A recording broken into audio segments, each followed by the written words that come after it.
Okay, I think I have an idea. We rolling? Okay, cool. Hi, Jen. Hey, Brian. I'm glad we finally got a chance to meet in person. We've talked a bunch on the phone and communicate electronically, so thank you for coming over and seeing our kitchen and taking the time to talk to me. Thanks for the invitation. This has been great. You're welcome. Okay, I know you recently changed the name of your company to Shift Human Performance. Correct. What is Shift Human Performance? What do you do? All right. Well, it's more human performance coaching. So I'm a performance coach. I look at everything health, nutrition, and also fitness if some of the athletes or busy professionals that I'm working with need a little bit more guidance in the gym and outside the gym. But ultimately, Shift Human Performance is all about just shifting yourself up to another level. Cool. Whether that's in the gym, outside the gym, on the bike, off the bike, in your career, outside of your career, whatever it is. But ultimately, we try to look at things where it's as simple as possible and also long-term sustainability, because we want to have that longevity. Of course, everyone wants to have a long, healthy, vibrant life. And we're really just trying to find ways that are simple and attainable that they can bring forward into the rest of their life. So are you working with professional athletes, recreational athletes, or? Everyone in between, honestly. So I work from, yoga moms and soccer moms who are busy with their either stay-at-home parents or their actual entrepreneurs themselves, all the way up to former pro athletes. So it's kind of a pretty wide range. I'd say on average, though, I work with just busy professionals in general who are just trying to find something that's more sustainable in terms of their health and things like that. And what's your, aside from the sustainability, what is your philosophy as far as coaching? Coaching, oh gosh, it's all honestly custom. It's dependent on the client themselves, and because nobody is the same, no two people are the same.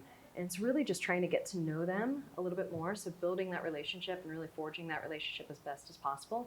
And then listening to what they need, getting some feedback along the way and shifting course along the way, just because things change, life happens, the unexpected can happen a lot, and we have to be able to shift and pivot as needed. Cool. What is the number one thing that most of your clients need to improve their performance? Outside of the nutrition scope, I would definitely say sleep. Sleep is by far just so underrated. We're kind of in this society now where it's the go hard or go home, or just focusing on just being so driven and the hustle mentality, and we tend to equate that with hard work, or that's the only way that we can actually be accomplished in anything that we do. So we tend to take sleep off of the list of things that you're trying to accomplish. It becomes expendable. Exactly. It's the first sacrifice that we make, oh, well, I'll just sleep less tonight. And if you're pushing 5 to 6 hours a night of sleep, that's going to really add up over time. And you're just going to get that chronic fatigue and foggy headedness and things like that are stuff that we sometimes blame on other things, when really it should just be a matter of improved sleep. Makes sense. I've experienced that myself. Likewise. Yeah. When I'm up at 11 o'clock at night staring at my computer, not being productive anyways, and I could be getting more results by going to bed. Yeah, it's pretty impressive. Cool. From a nutritional standpoint, what's the biggest issue with most clients that you've seen? I think it's kind of twofold. It all depends, but I'd say on average, a lot of people tend to underfuel themselves, especially females. I also have a lot of male clients who have historically underfed as well, because it's all based on what you're doing that day. And if you're an endurance athlete and you're riding at least 20-mile, in terms of distance, 20-mile length rides on a regular basis throughout the week, that's going to add up. And if you're not fueling to recover effectively from that, you're just underfueling. And you're wondering why, in addition to not having enough sleep, you're wondering why you're kind of dragging through the day. So I would definitely say underfueling, and then also not eating as many whole foods as possible. Just getting the nutrition, because when you're not sleeping enough, you're reaching for things that are just easier. You're not really putting forth the effort to make some food or meal prep or things like that. So you're tending to grab more processed foods. And not that there's anything wrong with processed foods, but when that's a staple in your diet and you're having less vegetables and fruits and lean proteins, things like that, it will make an impact. Need more smoothies. Yeah, need more smoothies, exactly. Perfect.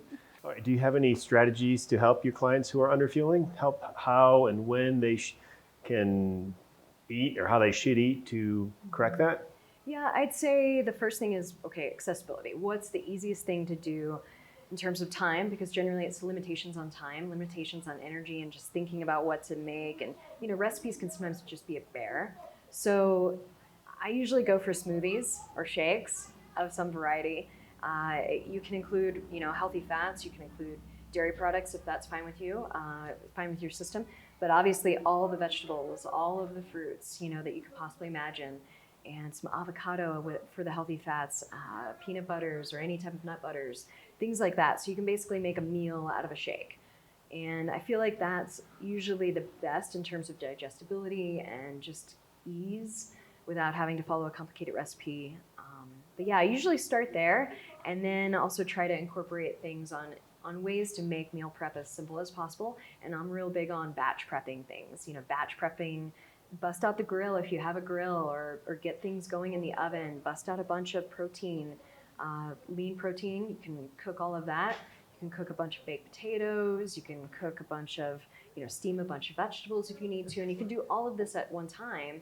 And you can pretty much mix and match your meals throughout the week, depending on what you're in the mood for. So that way you're not stuck with one recipe. Like, for example, if you made a turkey chili, and you're gonna get tired of turkey chili by the fourth day, and you're gonna be tired of it. So if you batch prep your food, you can really tend to mix and match things. So I try to guide people, or guide my clients and athletes on how to best fit in the batch prepping, because it's such a time saver too. I mean, we're talking, gosh, I do batch prepping.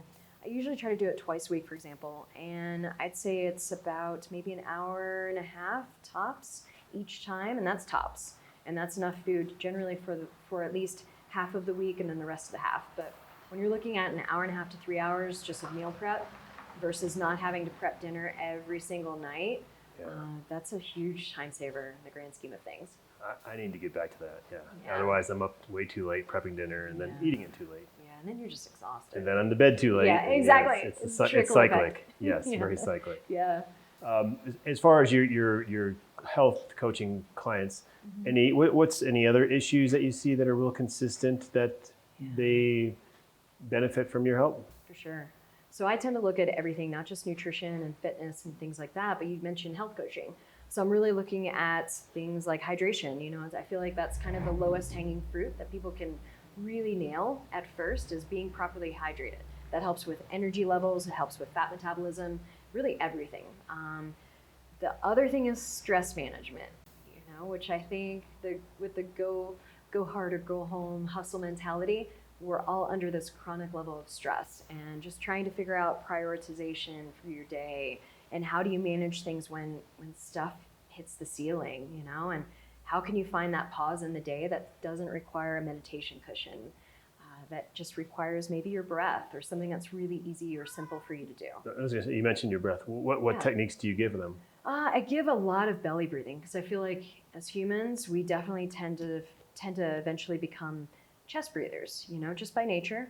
When we're stressed, we tend to breathe a little bit more up instead of out. So I tend to focus on a little bit more of the 360 breath through the belly, expanding that belly button.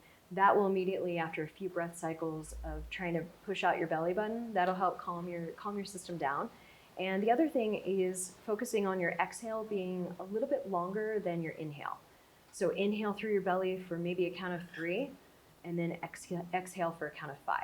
And having the longer exhale really helps just downregulate your system a little bit, and kind of helps recalibrate the stressful situation that you might be in. Yeah, you're making me really conscious of my breathing right now. Yeah, I know, right?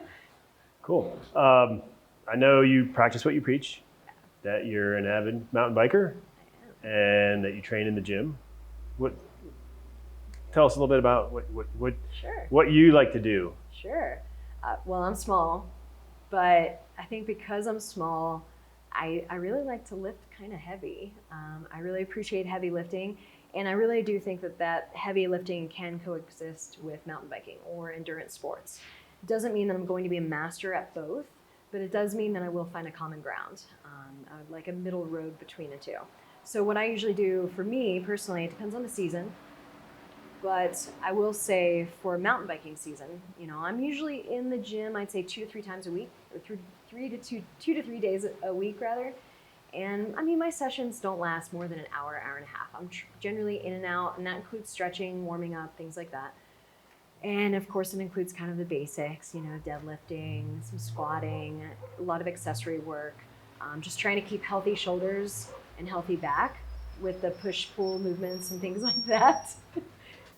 So yeah, I spend 2 to 3 days in the gym during the mountain bike season per week, doing some strength training, doing a fair amount of like accessory work, activation work, especially focusing on core work for sure, year round. And then, I try to ride. This week I've been already out, I think like 5 days this week. Nice. And yeah, which is great. That's not the normal generally. Generally I try to get out at least 2 to 3 times a week, at a minimum, just to try to get some miles on the legs. But in years past, I've maybe only gotten out 1 day a week, which is really sad. But I'm trying to definitely shift that a little bit more for myself. And yeah, but seasonally for me, it just changes based on whatever sport I'm focusing on. Now, most of your clients, are they cyclists, mountain bikers? I'd say most of them are mountain bikers and or road cyclists, as well as I have quite a few CrossFit athletes, and then just kind of anything in between, really. Strength athletes, Olympic weightlifters, things like that. The cyclists, the endurance athletes, are you having them in the gym 3 times a week? Generally 2 to 3 times a week. It all just depends on the season, because sometimes during the winter we'll get maybe 1 extra strength session in a week. It just depends on what they also like, because I have some clients who just don't want to spend a lot of time in the gym. So I'll try to have a full body workout, for example, for them, maybe twice a week, where it's full body workout. But again, it all depends on the season. But definitely in the off season, I'm getting their butt in the gym for sure. Nice. Yeah, I know it makes a big difference in myself, and yeah, I imagine with most people. Definitely. You recently wrote about the First Pancake. Yeah. And I thought this is a great concept. And tell us about the First Pancake. Good. I'm glad you liked it. Well, besides me absolutely loving pancakes, the First Pancake, whenever you cook pancakes, sometimes the first round of pancakes on the pan just isn't quite right? It doesn't have maybe the right consistency, or it's not maybe cooked thoroughly enough, just because a lot of factors are at play. Maybe the pan's not hot enough or what have you. So the pan's getting primed with the first pancake, and then the next batch of pancakes is generally so much better, at least twice as good, right? And then each batch just gets better and better. And especially as you're adjusting things and making small adjustments and shifting and pivoting as you go through the cooking process. And I feel like that whole mindset also really applies to people's pursuit of health and longevity.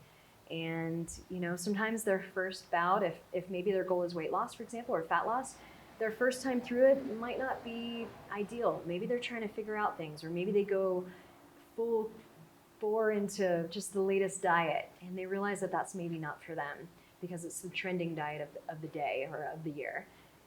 But that's part of the learning process. I feel like that's not really failure per se, but it is feedback, and they can use that to shift closer towards or position themselves to what they want to be doing, or what might be more advantageous for them for their success. So they have to get through that first pancake first, and then from there, then they can figure it out. And I feel like once they get more and more first pancakes through, then they'll eventually get to the ideal pancake. Cool. Yeah. I like that. Yeah, thanks. Is there anything you want to ask me? Oh gosh.